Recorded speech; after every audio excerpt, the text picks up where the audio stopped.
All right, so what if American farmers can grow soybeans for $5, but the world price is $8?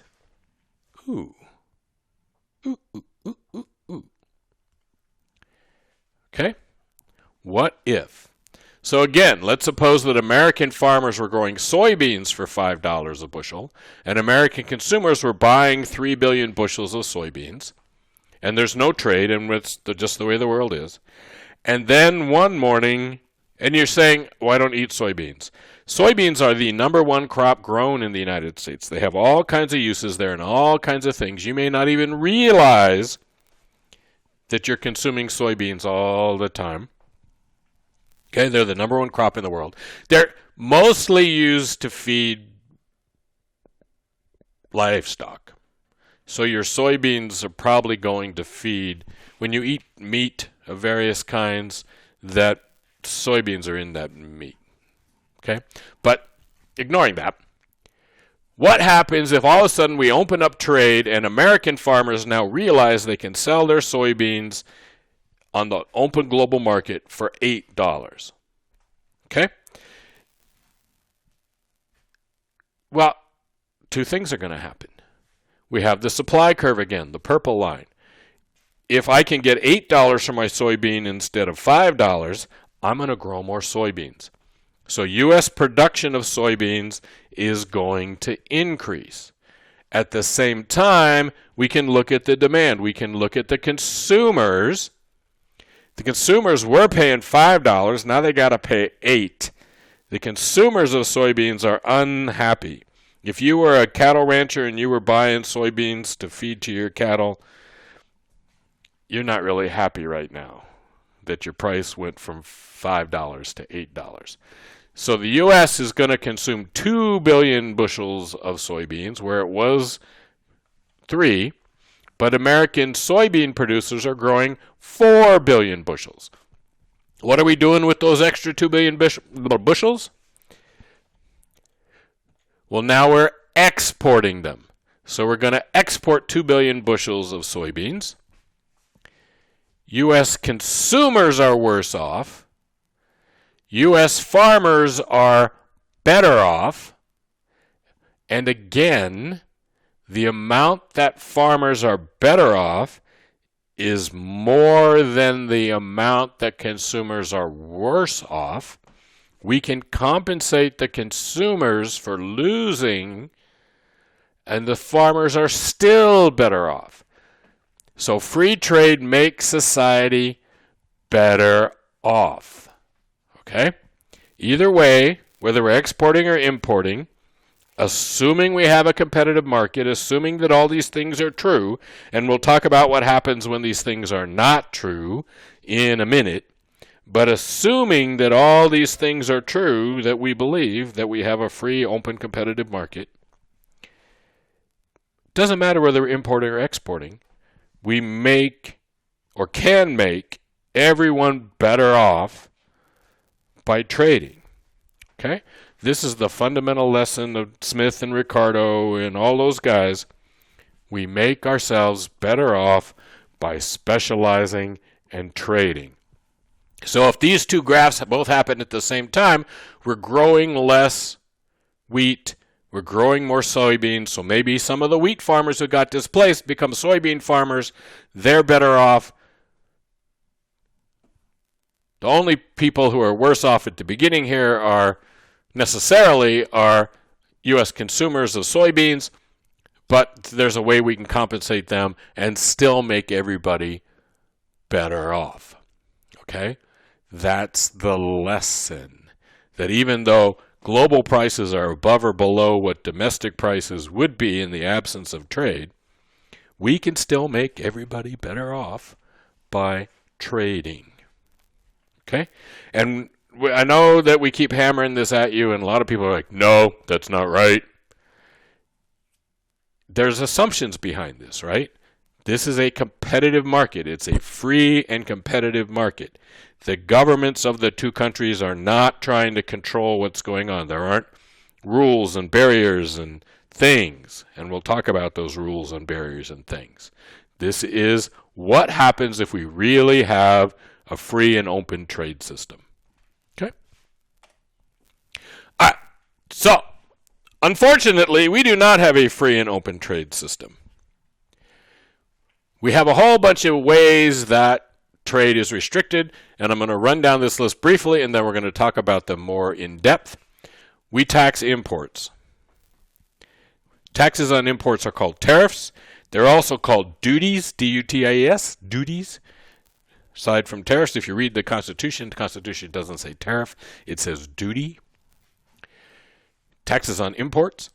The U.S. Constitution bans taxes on exports. It prohibits all taxes on exports. So we, in the United States at least, do not tax exports, and that would be kind of counterproductive, right? You want people in the U.S., you want U.S. businesses to sell into other countries. It would be counterproductive to tax them, but it's unconstitutional in the U.S. to tax exports. We have quotas. A quota is a quantity limit where we just say, look, you can bring no more than 1 million cows into the United States this year. Okay, we put a limit. We have health and safety rules that we put on trade. Countries manipulate their currency. When we buy stuff from China, in the end, they want to get paid in yuan, and when they buy stuff from us, in the end, we want to get paid in dollars. That means currencies have to get traded back and forth between these countries, and that exchange rate manipulation has an effect. Okay? Countries have licensing rules or ownership restriction rules that affect trade, and countries subsidize their exports. Okay, so tariffs. Tariffs. When the United States Constitution is put into effect, tariffs were the primary way the federal government was funded. The Constitution does not permit the federal government to use a bunch of kinds of taxes, including an income tax. They had to change the Constitution to change the U.S. government's tax system. But initially, it was a tariff-based system. The U.S. government ran off of tariffs. So if you look at this chart on the left, you'll see that tariffs are generally high, and if you don't know how high, typical tariffs are 30 or 40%. So anything you bought from another country had a tax of 30 or 40% on it. Okay?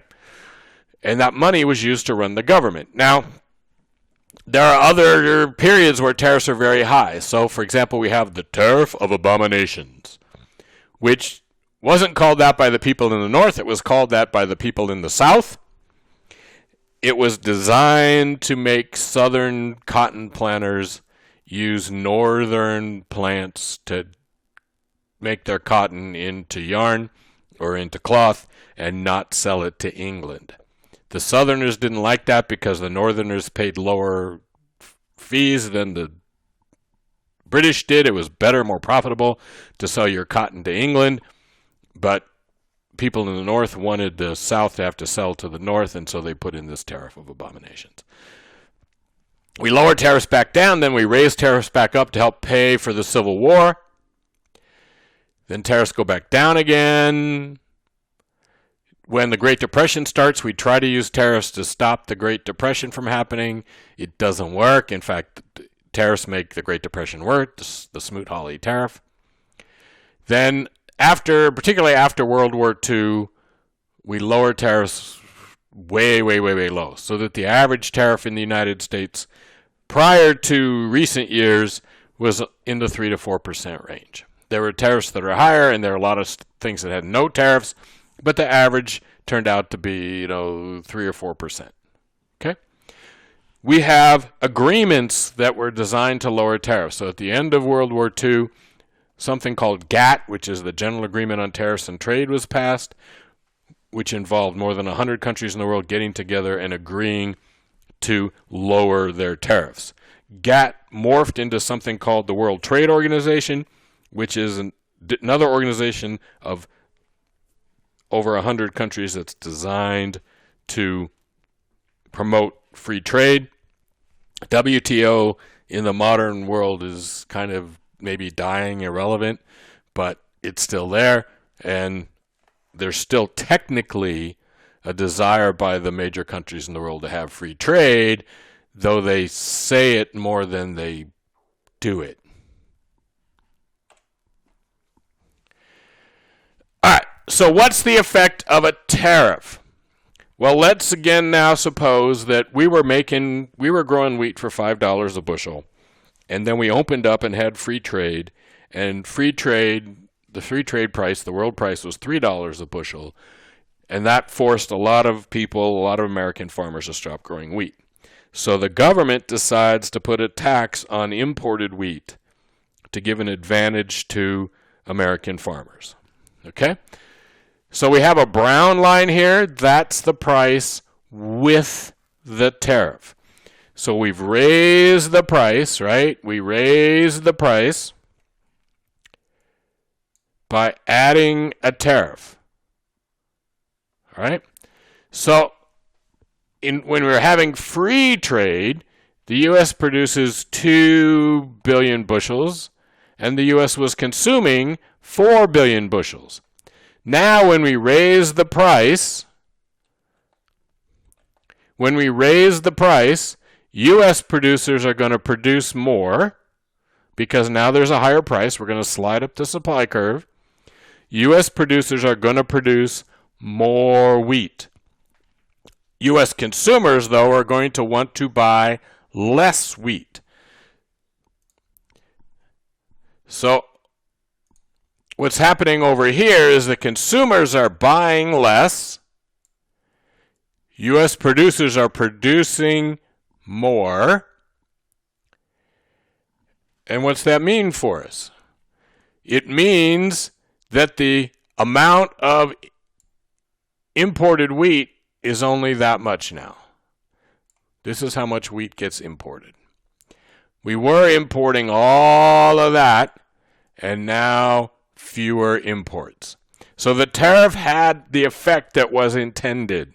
It helped the U.S. farmers, helped the American farmers, and it cut down on the imports of wheat. But in doing that, it hurt somebody. Who got hurt by the tariff? The consumers did. So what happens? The farmers are better off, right? American farmers are better off. They're better off by this area here. This is how much they're better off.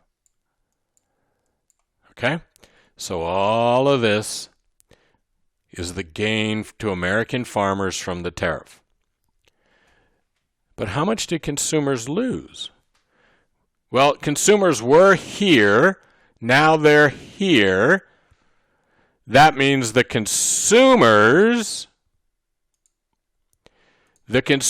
lost all of this. All of this is lost by the consumers. We put the tariff in. The gain to the farmers is less than the loss to the consumers. The tariff makes society worse off. Okay? The tariff makes society worse off. It makes the farmers better off at the expense of the consumer. Okay? So again, in this competitive market, the farmers benefit, right? The U.S. producers benefit from the tariff. We put a tariff on wheat. We taxed imports of wheat. It helps the U.S. wheat producers. The U.S. farmers are better off. Consumers have to pay higher prices. Tariffs are always paid by consumers. Tariffs on imported wheat from Canada are not paid by Canadians. They're paid by U.S. consumers. Okay? U.S. consumers are paying for that. Right? We put tariffs on a whole bunch of things from China. China puts tariffs on U.S. soybeans. Okay? U.S. sales of soybeans to China fall from, 15 billion bushels a year to 0 because of that tariff. So all of a sudden we're not selling any. All of these farmers are losing. People in the U.S. are paying tariffs on goods that are coming in. So things that are being imported from China, like car parts or clothes, U.S. consumers are paying extra money, extra high money. They're paying those tariffs. So the U.S. government is collecting billions of dollars from U.S. consumers paying the tariffs. That money that was collected from the U.S. consumers was then paid to the farmers to compensate them for the fact that they're not selling. Does that seem overly complex? China stops buying soybeans, so the U.S. farmers are hurt. U.S. consumers are hurt because they're paying higher prices. The money that the government collects then goes to the farmers to cover their losses from not buying, right? And in China, the opposite is happening. Okay? There's a deadweight loss that's created. Society is worse off because we put this tariff on. The farmers are better off. In this case, the farmers are better off. In the case of China putting a tariff on us, our farmers are worse off and our consumers are worse off. Okay? There's always people who are better and worse. Nothing's free in life, right? The farmers, if the U.S. puts a tariff on to protect American farmers will in fact be better off because of it. Everybody else, worse off, but the farmers better off.